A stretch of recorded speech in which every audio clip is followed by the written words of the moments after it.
Hi guys, Aunt Becky here, and my newest adventure.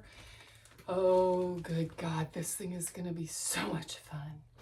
Anyhow, um, those of you who know me know that I have a sewing machine obsession. That's probably putting it lightly, and I probably have somewhere, I'll say conservatively, between, I don't know, 30, 40-ish. I have a treadle machine, I have an industrial machine, I have some 301s, some Singer 301s, and my favorites are 66s, and I have some 99s, and I might have a 128 in there somewhere. I've got a Brothers that Sweet White Chocolate and the Princess got me, I think maybe for Christmas one year. I have my Singer stylus that I really like because it has push button start stop, and it has a little needle threader that's really helpful.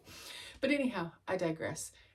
Suffice it to say that I am a sewing machine-aholic, and with the antique ones, I've bought a lot of them that I don't use, and we've actually had this conversation recently about how well, two different conversations. The first one was about how many I've bought and don't use, and then the second conversation was that they weren't exactly worthless or useless purchases, and I absolutely have not regretted them, because even though I may not sew with them, some of them I've taken apart to kind of see how they work. Some of them I've taken apart piece by piece, step by step, followed some YouTube videos, and got them to go from frozen non-functioning machines to functioning machines. I just haven't really gotten into motor work, and that's what some of them need. So I have some tables that my plan was to refinish, my favorite being the number 42 Art Deco desk style cabinet with inkwell, which is, I don't know. Anyhow, the inkwell is a really hard piece to get. I'll show you guys more about that maybe someday later if you're even interested. It's a very niche thing, and I found a lot of people don't really get excited when I start talking about sewing machines or about sewing machine tables or about sewing machine projects, but it takes all kinds, and that's okay, because if you don't care, that's perfectly fine. You move on, because I care, and this is me, and this is what I'm doing at the moment.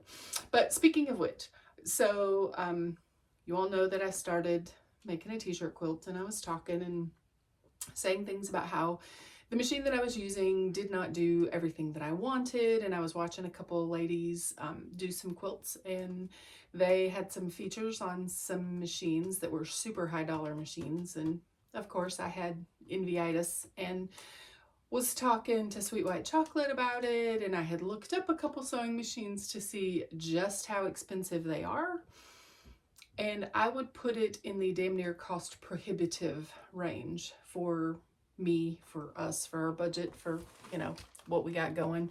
We got a lot of other things we want to do. We have some flooring we want to do. You know, we still have all of his medical stuff, and, you know, Victoria wants to go back to school, and yada, yada, yada. So we got one kid got married and one kid wants to go to school. So we had a lot going on, but in the meantime, I thought, what's the harm in looking? Well, I was looking, and Sweet White Chocolate started asking questions, and before you know it, he told me to go ahead and order my machine. So the one that I was looking at, and I'm not going to tell you how much it cost, because I'm embarrassed to say that I have spent this much money on a sewing machine, or rather that I have allowed someone else to spend this much money on me for a sewing machine, because it's quite a bit. But this machine is going to do so much, and damn near sew quilts itself. So anyhow, I couldn't wait to do part of the unboxing. So what I have so far is some needles and a foot. It looks like this one. This one is a Stitch in the Ditch foot with some packs of needles in there. So I've got that. This was laying in the top. This is going to be, I'm pretty sure this is going to be like the cover. It's like a canvasy, maybe hard plasticky cover in there. But anyway, a rigid cover is what I was trying to think of. So I've got that. This box is accessories, which, let's be honest, I'm going to have lots of time later. And if you guys want to know what's in there, I'll do that on another video. But I'm so excited. I'm almost ready to open it. I'm that excited. But it is a Janome Horizon Memory Craft 2800s QCP, which is a quilting something something. And it's a special edition. What about it makes it special? I have no idea. But anyhow, it's shrink wrapped. Thank goodness.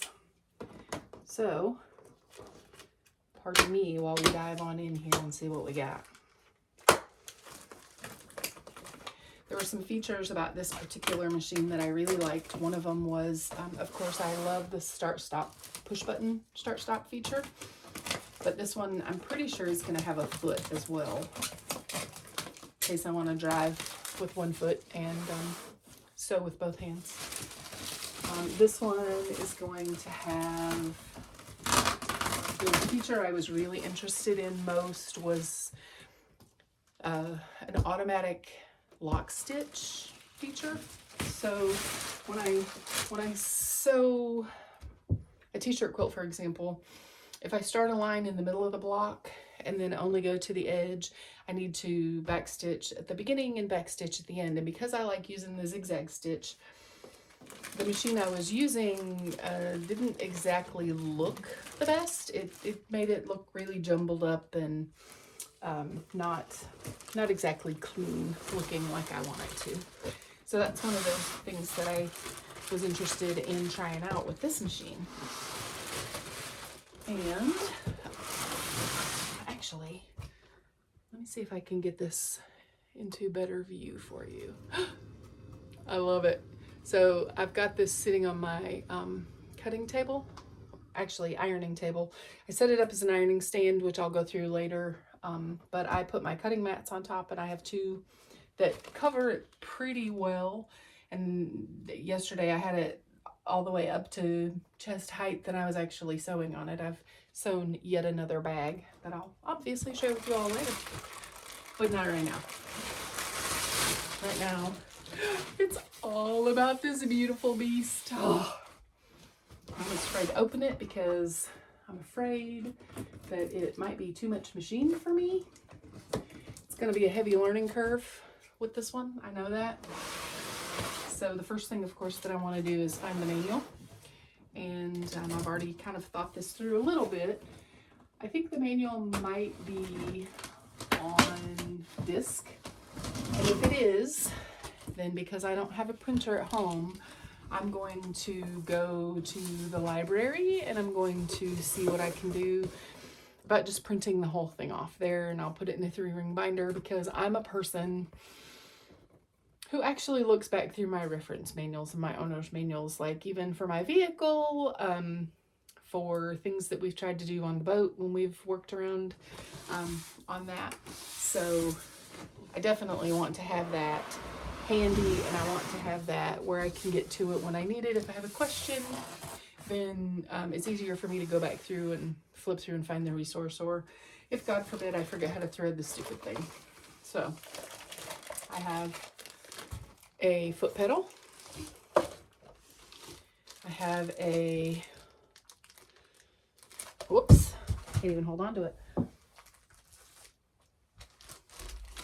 I have a throat plate, and this one is going to be the straight stitch throat plate. Let me get this down here where there's no glare, but you can kind of see right here how there's a single hole in the center. And then if you were to do zigzag here, because this is not open, you would basically just be stitching your project right to your throat plate. So this is a straight stitch only throat plate. So here is, let's see what we got. So look at that, I do have a disc.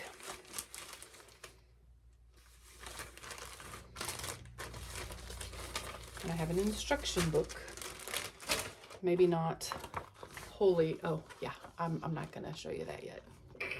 I'm really excited about this machine. But anyhow, I really am happy that it has a book that's going to show me some things. Like this is a way computerized machine, so it's going to show me how to use some of these features, how to set it up.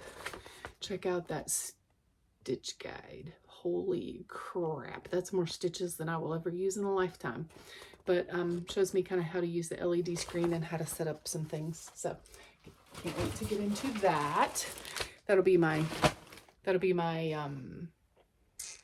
leisure reading for a while. Speaking of leisure reading, I just finished the book Evil Thing, which is kind of the backstory to Cruella de Vil, and it was actually pretty good. It was a very easy read, and it explains a lot. So anyhow, if you're into that sort of thing, or if you're a Disney-phile, it's really actually not a bad book. And if you're a Disney fan, you probably already read it. Power cord.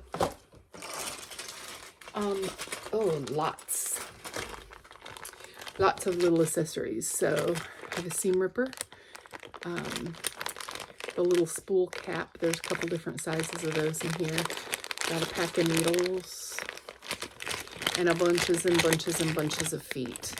Got a couple of brushes right here, cleaning brushes, bunches of feet. So I can tell that I have a free motion quilting foot in there just by looking. I've got a zipper foot in here.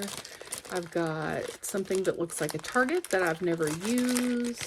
So it has a little red piece of felt behind it, but there you can kind of see that little target shape. It's a clear circle with lines on it. So that's one that I'm going to have to look up.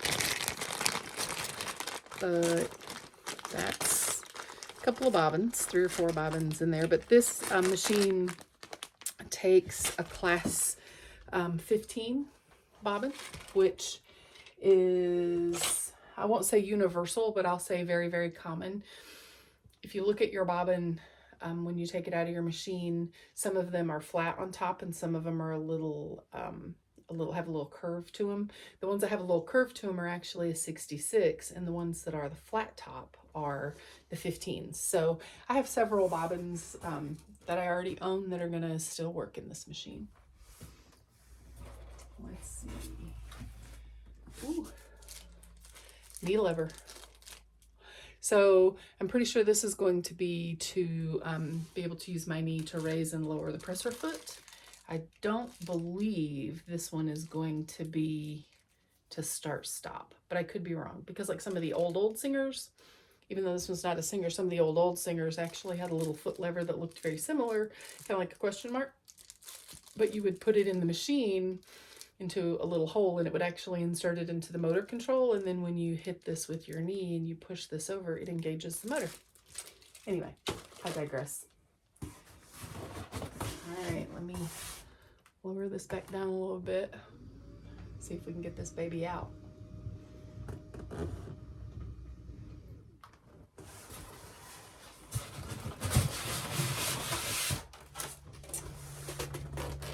Holy crap. This thing is definitely bigger than what I anticipated. I don't think there's anything else in there. And this thing is heavy. It's the machine itself, I believe it said it weighed over 30 pounds. So the easiest way to do this is probably like this.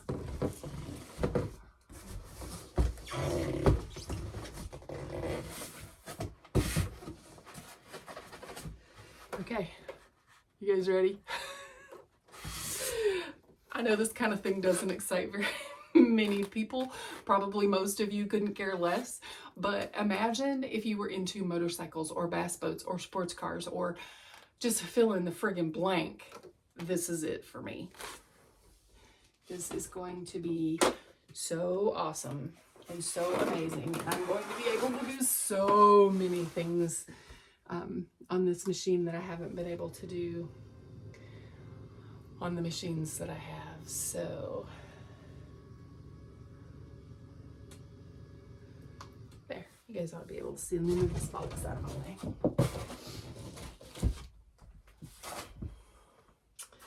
Okay, let me figure out how to get this stuff off here.